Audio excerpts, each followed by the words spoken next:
Casimiro at Inoue, tuloy na. Milan, mahirap kabangga. Itong at pag-usapan natin, pero bago ang lahat, pakisubscribe po ng channel ko. Huwag niyo na rin kalimutan i-click ang notification bell para lagi kayong una sa balita.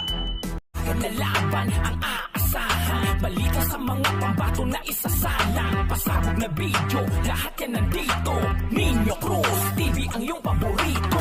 Pag-usapan nga po natin mga kaboxing, Milan Milindo may sagot kay Mark Yao or mas kilalang Silver Boys TV. Ayon nga sa kanya, ikaw lang mismo o kayo ang sisira sa inyong pagkatao dahil sa boses nyong edukado nga kayo, pero ang mga salita at banet nyo daig pa ang walang pinag-aralan. Kung sasabihin nyong mayabang si Casimiro o ang Casimiro Brothers, ano ang tawag mo sa sarili mo? Mayabang ka na, wala ka pang maipakita titulo na ipagyayabang mo sa boxing.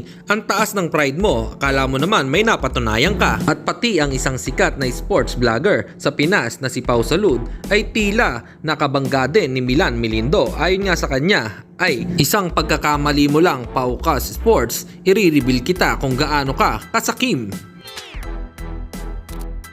Samantalang sa post naman ni Cuadrolas, It's My Boy, tinira naman ito si Japanese monster Naoya Inoue.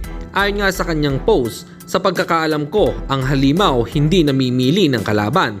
Malapit na tayong magtoos, Naoya Inoue. Siguro kapag naging maganda ang naging performance ni Janrel Cuadrolas Casimiro kontra kay Saul The Beast Sanchez, ay baka mapansin na ito ng Hapon. Dahil sa Japan po gaganapin ang laban, kaya panigurado ay manonood dito si Inoue at ang kampo niya. Para sa inyo mga kaboxing, may pag-asa pa kaya silang maglaban? Comment lang kayo sa ibaba. Hanggang dito na lang muna ang ating balita. Dito na lang ang aking boxing news report. Babu!